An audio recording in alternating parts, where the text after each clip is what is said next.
কাজিৰঙাত ৰাইজৰ দলৰ সভাপতি অখিল গগৈৰ সংবাদমেল সম্বোধন সংবাদমেলত মন্ত্ৰী সুশান্ত বৰগোহাঁইক চোকা সমালোচনা কৰে অখিল গগৈয়ে সুশান্ত বৰগোহাঁই নাগালেণ্ডৰ কয়লা আৰু নাজিৰাত শিল খননৰ চৰ্দাৰগিৰি কৰাৰ বাবে উজনিত মহাপ্ৰলয়ৰ অভিযোগ অখিল গগৈৰ মুখ্যমন্ত্ৰী আৰু জয়ন্ত মল্ল বৰুৱাই বানত ক্ষতিগ্ৰস্ত লোকক আৰ্থিক সাহায্য প্ৰদান নকৰাৰ অভিযোগ তুলিও সমালোচনা কৰে অখিল গগৈয়ে বৰ্তমান অসমৰ সিন্ডিকেটৰ চৰ্দাৰ বুলি জয়ন্ত মল্ল বৰুৱাক আক্ৰমণ কৰে অখিল গগৈয়ে বিজেপিয়ে নিৰ্বাচনৰ সময়ত পইচা বিলাই আৰু ৰাইজৰ দলে বানপানীৰ সময়ত ৰাইজক পইচা বিলাই বুলি কটাক্ষ ইয়াৰ সমান্তৰালভাৱে গৌৰৱ গগৈকো টানি আনি সমালোচনা কৰে অখিল গগৈয়ে প্ৰধানমন্ত্ৰী আৰু গৃহমন্ত্ৰীয়ে অসমৰ মহাপ্ৰলয়ৰ সময়ত এবাৰো অসম ভ্ৰমণ নকৰাক লৈ সংবাদমেলত ক্ষোভিত হৈ পৰে অখিল গগৈ ইফালে ৰাইজৰ দলৰ মুখপাত্ৰ মানস কোঁৱৰ আৰু সাবিৰ আহমেদৰ নিলম্বন সন্দৰ্ভতো প্ৰতিক্ৰিয়া প্ৰকাশ কৰিলে অখিল গগৈয়ে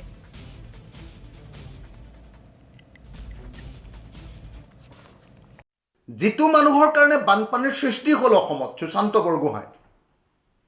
সেই মানুহটোৱে নিজৰ সমষ্টিৰ পৰা পলাই আছে আৰু তিনিখন জিলাৰ মানুহৰ মাজৰ পৰা পলাই আছে যোৱা প্ৰায় 28 দিন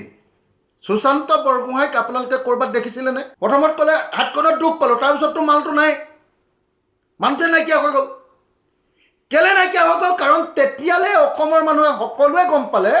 যে সুশান্ত বৰগোহাঁইয়ে নাগালেণ্ডত কয়লা খননৰ সিন্ডিকেট চলোৱাৰ কাৰণে আৰু লগতে নাজিৰা সমষ্টিত শিল খননৰ চৰ্দাৰগিৰি কৰাৰ কাৰণে এই তিনিখন জিলাত মহাপ্ৰলয় হৈছে মোৰটো যিমান পইচা আছিল কৰবাত যদি 1 টকাও আছিল ওয়াইফৰ লগত পইচা আছিল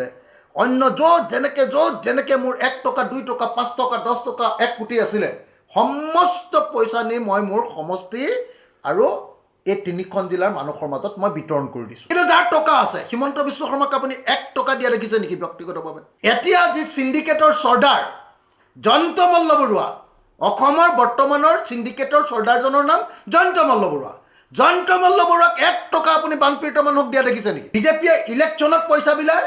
আমি বানপানীত পইচা বিলাও আৰু সুশান্ত বৰগোহাঁইক সেইকাৰণে ৱাটাৰ ৰিসোৰ্স ডিপাৰ্টমেণ্টৰ পৰা বৰখাস্ত কৰিব লাগে বুলি মই মুখ্যমন্ত্ৰীক আহ্বান মোৰ পাইলছ হৈ গৈছেগে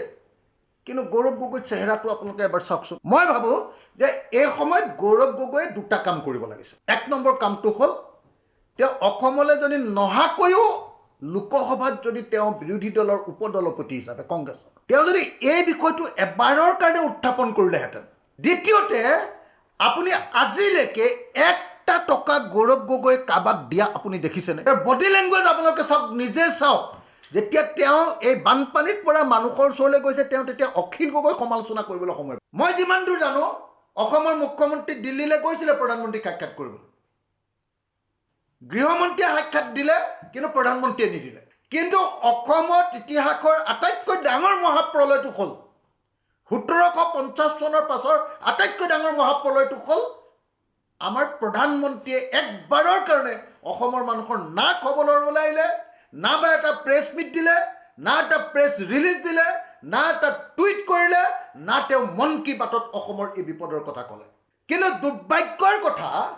যে বিহু নচুৱাবৰ সময়ত আহে প্ৰধানমন্ত্ৰী আগ্ৰম্বা নাচিবৰ সময়তো প্ৰধানমন্ত্ৰী আহে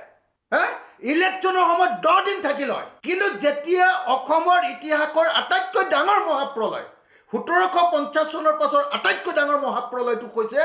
19 জুলাই তাৰিখৰ পৰা 1 মাহ 1 দিনলৈকে তেওঁ মুখেৰে এটা বক্তব্যও কোৱা নাই আৰু 1 মাহ 1 দিনৰ পাছতে অসমৰ মুখ্যমন্ত্ৰীক সাক্ষাৎ দিবৰ কাৰণে অনুমতি প্ৰদান কৰিছে কালিয়ে তেওঁ দলৰ সকলো পদবীৰ পৰা কালি অব্যাহতি বিচাৰি কালিয়ে তেওঁ পত্ৰ দিছে আৰু দলে সিদ্ধান্ত গ্ৰহণ কৰিছে যে মানস কোঁৱৰ আৰু সাবিৰ আহমেদ এই দুইজনৰ ওপৰতে এটা তদন্ত হ'ব আৰু তদন্ত নোহোৱাৰ লৈকে তেওঁলোক দুইজনকে আমাৰ দলৰ সকলো পদৰ পৰা ইনক্লুডিং মেম্বাৰশ্বিপৰ পৰা তেওঁলোকক অব্যাহতি দিয়া হ'ব